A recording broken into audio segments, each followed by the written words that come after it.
Saint Catherine.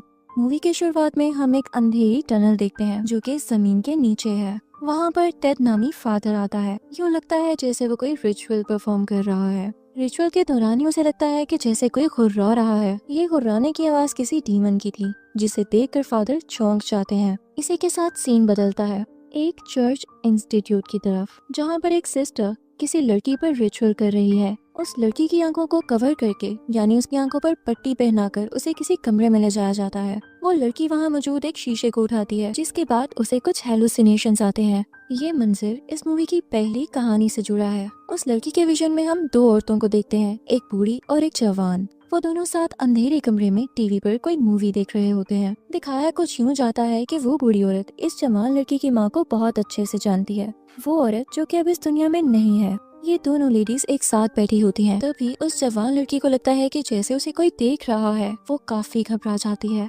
पास बैठी बूढ़ी औरत उसे समझाती है कि परेशान मत हो, ये जो तुम महसूस कर रही हो ये सिर्फ तुम्हारे दिमाग में है, हकीकत से इसका कोई लेना देना नहीं। मेरे साथ भी ऐसा ही होता था जब मैं तुम्हारी उम्र की थी और उस वक्त मुझे तुम्हारी माँ ने संभाला था। साथ ही वो बूढ़ी औरत उस जवान बच्ची को ये भी बताती है कि मैंने एक किताब पढ़ रखी है और उसका कॉन्टेक्स्ट मैं तुम्हें समझाती हूँ।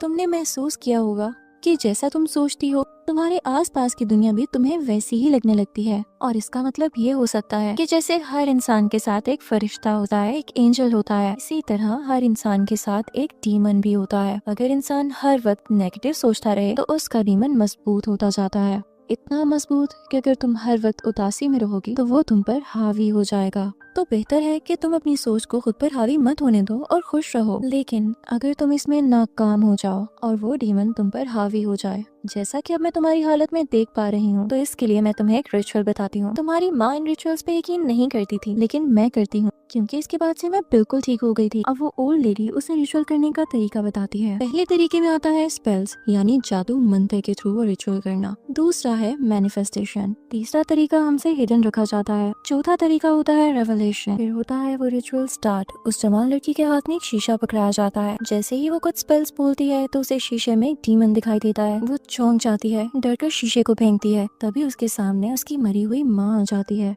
ये आखिर हो कैसे गया, उसे कुछ समझ नहीं आ रहा था। उसकी माँ उसके कान में कहती है, मेरी बेटी अब तुम आजाद हो। लेकिन साथ ही उसकी माँ वापस उसी बूढ़ी औरत में बदल जाती है। वो बूढ़ी औरत उस जवान लड़की के पेट में स्टैब करती है।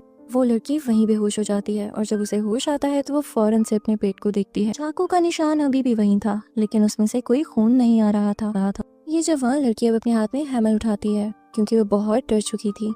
वो नीचे लाउंज में जाती है और देखती है कि बूढ़ी औरत वहीं बैठी टीवी देख रही है। ये उसके लिए काफी चौंका देने वाली बात थी। जब वो जाकर उस बूढ़ी औरत से बात करने की कोशिश करती है तो वो नोटिस करती है कि वो बूढ़ी औरत वहीं पर स्टिल बैठी हुई है, न किसी बात का जवाब दे रही है और न हिल रही है। तभी उस जवान लड़की को एहसास होता है कि मैं तो किसी और दुनिया में फंस चुकी हूँ और जरूर यहाँ कुछ न कुछ गलत हो रहा है। तभी यहाँ पर सीन थोड़ा सा अनफोल्ड होता है और हमें देखता है कि उस बूढ़ी औरत ने जानबूझकर उस जवान लड़की से ऑफरिंग रिचुअल करवाया था, जिसके बाद ये जवान लड़की बहुत मुश्किल में फंसने वाली थी। इसी के साथ उस जवान लड़की को खून की उल्टी आती है। ये देखकर वो घबराकर चिल्लाने लगती है कि ये मेरे साथ हो क्या रहा है।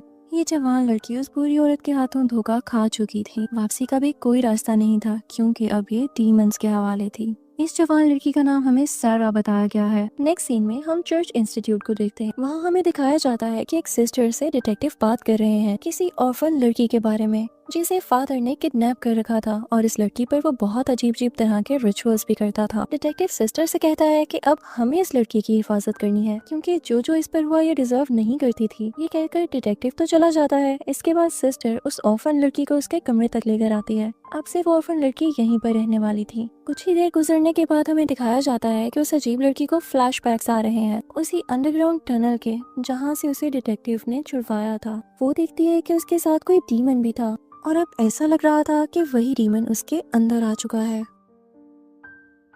अगले रोज सिस्टर उस ऑर्फन लड़की के पास आती हैं और उसे कहती हैं, मेरे बच्चे तुम फिक्र नहीं करो, तुम्हारे जितने भी ट्रॉमास हैं या तुम्हारे जहन पर जितने भी बुरे असरात हैं, हम सब मिलकर उन्हें खत्म करेंगे। इसके बाद वो उसे रिचुअल के लिए ले जाती हैं और उसकी आंखों पर पट्टी बांध देती हैं। पता चलता है ये उसी सीन से कनेक्ट करता है जो कि हमने शुरू में देखा, और हमने वो कमरा भी देखा जहाँ पर सैटर्न से जुड़ी कुछ चीजें पड़ी होती हैं। हर चीज किसी न किसी एंटिटी से जुड़ी होती है। यानी ये ऑर्फन लड़की जिस भी चीज को हाथ लगाएगी हमें उसी एंटिटी से या उसी इंसान से जुड़ी हुई कहानी दिखाई जाएगी। यानी उसको वही विजन आएगा जो कि हमें मूवी में देखने को मिलेगा। जब इस ऑर्फन लड़की ने शीशा उठाया था, इस रूम में जितने भी ऑब्जेक्ट्स थे उन्हें टोटम कहा जाता है। इन ऑब्जेक्ट से जुड़ा हुआ डीमन अगर अपने टोटम को पा ले तो या तो वो आजाद हो सकता है या और भी पावरफुल हो सकता है। तो इस चर्च इंस्टीट्यूट में स्टूडेंट्स को इन ऑब्जेक्ट्स के पास ले जाया जाता है ताकि वो इन ऑब्जेक्ट्स को विजिट करें और हर ऑब्जेक्ट की अलग हिस्ट्री जान सकें एक विजन की सूरत में। अब आते हैं मूवी के सीन की तरफ, जहां हम उस ऑर्फन लड़की को उसे रूम में एक गॉड टोटम उठाते हुए देखते हैं। उससे ऐसा इसलिए करवाया जा रहा था ताकि उसके अंदर मौजूद एंटिटी या डीमन को निकाला जा सके, और ये भी वजह थी कि हर टोटम की हिस्ट्री को उसके थ्रू जाना जा सके। जैसे ही वो नए ऑब्जेक्ट को हाथ लगाती है, उसके सामने एक विजन आता है। इस सीन में हम देखते हैं एक प्रेग्नेंट लेडी को। वो बहुत बुरी हालत में है, उसका खून भी बह रहा है, लेकिन अफसोस की बात यह कि वो पेट से बंधी हुई है और उसे बांधने वाला कोई और नहीं, उसका हस्बैंड ही है। वो दर्द से किरा रही है और पानी मांग रही है। वो आदमी जिसने उसे बांध रखा है उसे पानी पिलाता है, लेकिन साथ ही उसे मारने की कोशिश करता है। वो लड़की इतनी आसानी से हार मानने वाली नहीं थी। वो उस आदमी को किक करती है और आहिस्ता आहिस्ता वहाँ से रेंग रेंग कर बाहर आने की कोशिश करने लगती है, पर वो आदमी अभी भी जिंदा था। यही हम देखते हैं कि उस लड़की का बेबी भी इस दुनिया में आ चुका है। वो जालिम शख्स जिसने उसे बांध रखा था, वो उस बच्चे की जिंदगी ले लेता है। यहाँ पर हमें एक ट्रूथ पता चलता है कि ये औरत किसी और के बच्चे को नहीं बल्कि शैतान के बच्चे को दुनिया में लाई है, लेकिन वो आदमी हर बार इस सैतानिक बच्चे को मार देता। तभी हम देखते हैं कि वो लेडी दोबारा से माँ बनने वाली है। इसी के साथ हम एक अजीब और गरीब शक्ल वाले डेविल को देखते हैं। वो डेविल आकर उस आदमी को जो कि उस लेडी का हस्बैंड है उसे ऑर्डर देता है कि अब जो आने वाला बेबी है तुम उसे अपने खून से बैप्टाइज करोगे। ये सुनते ही वो आदमी शायद पोजेस हो गया था। वो अपना गला काट लेता है, हर तरफ खून ही खून होता है। फिर इस दुनिया में आता है सैटर्न का एक और बच्चा जिसका नाम वो रखता है 666। यानी इस बच्चे से पहले 656 बच्चे और आ चुके थे जिन्हें उस आदमी ने जीने नहीं दिया था। अब आखिरकार सैटर्न का ये बच्चा उसके हाथ में था जिसे वो फख्र से उठाता है। ये लड़की थी। इसी के साथ ये सीन खत्म होता है और उसी रूम की तरफ आता है जहाँ पे वो ऑर्फन लड़की ये विजन देख रही थी। वो काफी रोने लगती है, वो काफी डिस्टर्ब हो चुकी थी। फिर हम देखते हैं कि उस ऑर्फन लड़की को एक भयानक ख्वाब आता है जिसमें वो देखती है कि फादर उस पर अटैक करने वाला है, लेकिन तभी एक डीमन फादर पर अटैक करके उसे मार डालता है। डीमन फादर का गला इतनी जोर से दबाता है कि वो आगे से लड़ ही नहीं पाता। इसके बाद इस ऑर्फन लड़की की आंख खुल जाती है। इसके बाद सिस्टर उस ऑर्फन लड़की जिसका नाम है एली उसके पास आती है। उसका हाथ पकड़ते हुए कहती है कि मैं जान सकती हूँ कि तुम्हारे अंदर क्या चीज है, क्या तुम मुझे अपना हाथ पकड़ने दोगी। एली भी चाहती थी कि पता लग सके कि उसके अंदर कौन सी चीज रह रही है जो उसे जीने नहीं देती। वो सिस्टर का हाथ थाम लेती है। सिस्टर वहाँ पर ऑब्जर्व करती है कि इसके अंदर बहुत ही भयानक एंटिटी है। वो फौरन से घबराकर वहाँ से चली जाती है। ये सिस्टर भागकर दूसरी सिस्टर्स के पास जाती है और उनसे कहती है कि हमें एली को यहाँ पे नहीं रखना चाहिए, उसके अंदर बहुत भयानक चीज है जो हमारे लिए खतरनाक हो सकती है। लेकिन बाकी सिस्टर्स उसे कहती हैं कि नहीं, हमारा फर्ज तो ये है कि अगर हमारे इंस्टीट्यूट में कोई थका हारा आया है या कोई ऐसा इंसान जिसे हमारी जरूरत है तो हम उससे पीछे नहीं हटेंगे, हम एली की भरपूर मदद करेंगे। उसके बाद हम देखते हैं कि एली को दोबारा से उसी रूम में भेजा जाता है कि शायद इसके अंदर मौजूद एंटिटी को सप्रेस किया जा सके। इस बार एली एक चाबी को चुनती है और इस चाबी से जो कहानी जुड़ी है वो मैं आपको सुनाती हूँ। नेक्स्ट सीन में हमें एक मुस्लिम घराना दिखाया जाता है जहाँ पर हम देखते हैं कि एक हस्बैंड और वाइफ रह रहे हैं। हस्बैंड अपनी बीवी की वजह से बहुत परेशान है क्योंकि उसे लगता है कि उसके अंदर कोई एंटिटी रह रही है और उसी को दूर करने के लिए वो एक मौलवी बुलाता है।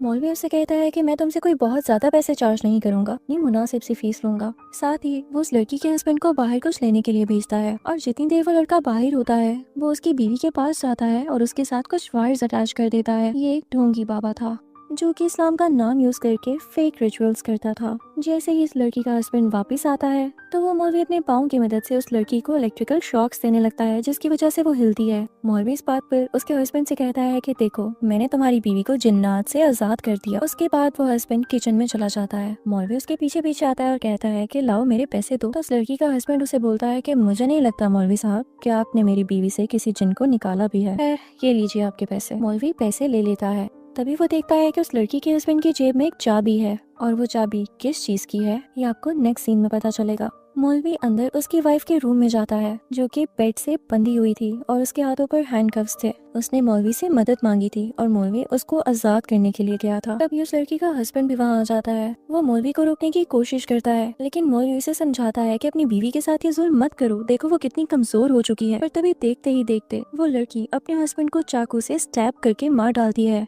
वो मौलवी उस लड़की को वहाँ से ले जाता है। जैसे ही वो दोनों बाहर जा रहे होते हैं तो मौलवी देखता है कि उसका हस्बैंड तो बिल्कुल ठीक ठाक किचन में खड़ा कुछ काट रहा है। यहाँ पर उसका हस्बैंड बिल्कुल ठीक आवाज में बोलता है कि मौलवी साहब, आपको अल्लाह ने इस मजहब में भेजा तो, लेकिन आपने उस गॉड के साथ धोखा किया। आप ईमानदार क्यों नहीं रहे? आपने शैतान को क्यों चुना? इन दोनों में ये बातें हो ही रही होती है और मौलवी को अपनी किसी बात का जवाब मिल नहीं रहा होता। वो नोटिस करता है कि वो लड़की यहाँ से गायब हो चुकी है जिसे वो यहाँ से चुरा कर लेकर जा रहा है। वो वापस कमरे में उसे ढूंढने के लिए जाता है लेकिन बेड के ऊपर से जब शीट्स हटाता है तो ये देखकर हैरान रह जाता है कि वहाँ पर उस लड़की की बजाय उसकी अपनी बेटी थी। वो ये देखकर रोने लगता है और किरकिराने लगता है कि मेरी बेटी को छोड़ दो। तभी यहाँ पर उस आदमी की वाइफ आती है और कहती है कि तुम यहाँ पर इस वजह से हो क्योंकि तुमने गॉड को धोखा दिया है। अगर तुम्हारा ईमान मजबूत होता तो क्या पता गॉड भी तुम्हारा साथ देता, पर अब नहीं। जैसे ही वो ये बोलती है मौलवी की बेटी वहाँ से गायब हो जाती है। तभी मौलवी पीछे मुड़कर देखता है तो उसे उस लड़की के हस्बैंड की लाश मिलती है, यानी वो उसी वक्त मर चुका था और जिस इंसान ने उससे बातें की उसे खुद भी नहीं पता चला कि वो आखिर था कौन। वो घबराकर बाहर जाने लगता है लेकिन कमरे से बाहर उसे कुछ नहीं दिखता सिवाय अंधेरे के। और इसी के साथ ये सीन यहीं पर ही रुक जाता है। इस सीन के बाद भी यानी इस विजन को देखने के बाद एली की तबीयत और खराब होने लगती है। उसके अंदर मौजूद एंटिटी इतनी जल्दी हार मानने वाली नहीं थी। वो एली को दोबारा से पोसेस कर लेती है। खैर देर ना करते हुए रिचुअल दोबारा स्टार्ट किया जाता है। एली को दोबारा से इस रूम में भेजा जाता है।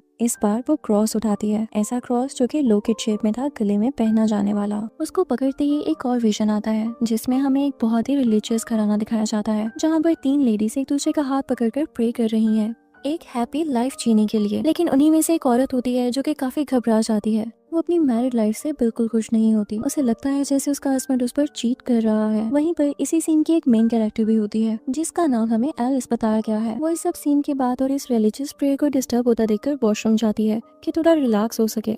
और जब वो वापस आती है तो जहाँ पर वो प्रे हो रही थी वहाँ पर कोई नहीं होता। उसी लाउंज में बेबी मॉनिटर पड़ा होता है जो कि एलिस ने अपनी बच्ची पर नजर रखने के लिए यहाँ रखा हुआ था। उसे उस मॉनिटर में से आवाजें आती हैं उसी कम्युनिटी लीडर की जो कि प्रेयर करवा रही थी। लेकिन जब वो अपनी बेबी के रूम में जाती है तो वहाँ पर कोई भी नहीं होता, पर मॉनिटर से अभी भी आवाजें आ रही थी। वो घबरा जाती है और पूरे घर में अपनी बेटी को ढूंढने लगती है पर वो उसे नहीं दिखाई देती। इसका क्या मतलब था? क्या वो किसी और डायमेंशन में थी या उसकी आंखों के आगे कोई पर्दा था जो उसे कुछ भी दिखाई नहीं दे रहा था? वो जैसे ही भागते भागते लाउंज में आती है तो वहाँ पर वो उन्हीं 4 लेडीज को पाती है जो उससे बहुत सीरियस होकर पूछते हैं कि एलिस, तुम अपनी जिंदगी में जो भी करती आ रही हो उसको मान लो, उसका इतराफ कर लो। यहाँ पर एलिस घबराकर बोलने लगती है, मैं अपने हस्बैंड को बिल्कुल भी टाइम नहीं देती और मैं एक अच्छी माँ भी नहीं हूँ। पर वो सब उससे कहती हैं कि हमें ये नहीं सुनना, हमें असल बात बताओ जो तुम इस जिंदगी में करती आ रही हो। पर तभी उन लेडीज में से एक लेडी उसके पास आती है। वो उसे उसका क्रॉस लॉकेट दिखाती है और बोलती है कि देखो, तुम्हारा ये लॉकेट किसी और आदमी के पास से मिला है जो कि तुम्हारा शौहर नहीं है। इससे जो भी जाहिर होता है तुम उस चीज को कन्फेस कर लो। तब यहाँ पर एलिस मानती है कि हाँ, मैं अपने शौहर पर चीट कर रही हूँ। ये बात सुनकर कम्युनिटी लीडर जो कि प्रेयर को लीड कर रही थी उसे एक किताब देती है। एलिस जैसे ही वो किताब पढ़ने लगती है वो उसके हाथों से गिर जाती है। ये किताब इनफैक्ट माफी के लिए थी, अपने गुनाहों से तौबा के लिए। जब कम्युनिटी लीडर ये देखती है कि इससे तो किताब पढ़ी ही नहीं गई तो वो अपने साथ बाकी लेडीज को लेती है और एलिस को मारने लगती है। एलिस अपनी जान बचाते हुए उनके पास से उठाती है। उन्हीं लेडीज में से एक लेडी कहती है कि हमें एलिस के साथ ऐसा नहीं करना चाहिए, हमें किसी पर जुल्म नहीं करना चाहिए।